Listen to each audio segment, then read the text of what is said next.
नमस्कार साथियों, 11वीं कक्षा हिंदी विषय के अंतर्गत आरोह भाग 1 काव्यखंड का अंतिम पाठ और पाठ का दूसरा भाग, दूसरा वीडियो आओ मिलकर बचाएं।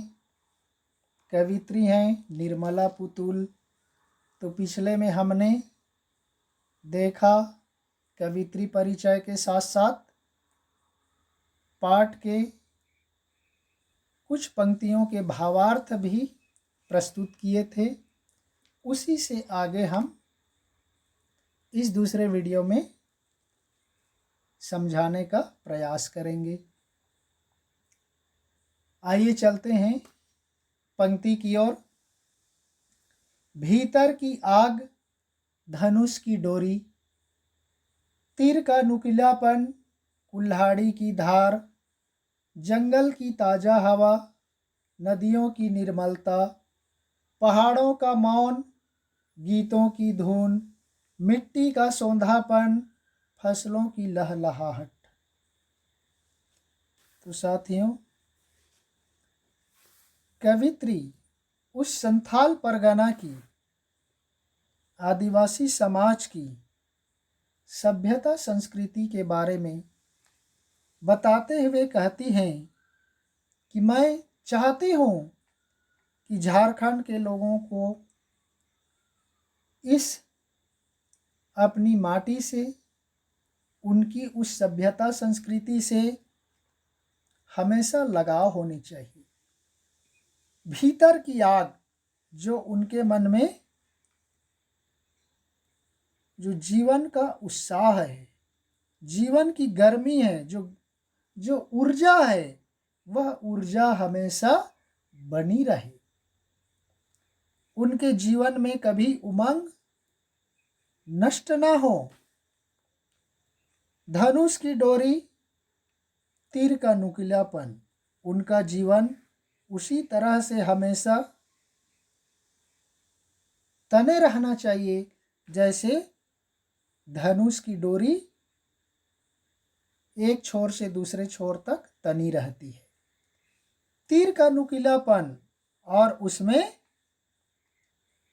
उस धनुष में लगने वाले बाण तीर के तरह उसमें नुकीलापन होना चाहिए, तीक्ष्ण होना चाहिए, जो अपनी सभ्यता संस्कृति को बचाने के लिए हमेशा तैयार रहना चाहिए। कुल्हाड़ी की धार, जंगल की ताज़ा हवा, उनका जीवन उस कुल्हाड़ी की धार की तरह होना चाहिए, जो शहरी जीवन सभ्यता को, जो बाहरी संस्कृति को काटने के लिए होना चाहिए और अपनी सभ्यता और संस्कृति को बचाने के लिए होना चाहिए। जंगल की ताज़ा हवा, जो उनके आसपास का वातावरण है, जंगल के पेड़ पौधे हैं, हरियाली है, और हरियाली होने के कारण वहाँ ताज़ी ताज़ी ठंडी हवा मिलती हैं, वह हमेशा उनके जीवन में बनी रहे। उनमें किसी प्रकार का कोई कमी नहीं होना चाहिए। वहाँ बहने वाली नदियों की निर्मलता, जो वहाँ बहने वाली नदियाँ हैं, उनकी निर्मलता, शुद्धता हमेशा वैसे ही बने रहें, उसमें कभी मटमैलापन ना आने पाए, उसमें गंदगी ना आने पाए, उसको कोई अशुद्ध ना कर पाए, ऐसी लेखिका चाहती हैं। पहाड़ों का मौन, गीतों की धुन, पहाड़ों में वह जीवन जीने लायक शांत माहौल होना चाहिए, मौन शांति होनी चाहिए, जहाँ पर लोग अपने विचार को आगे बढ़ा सकें।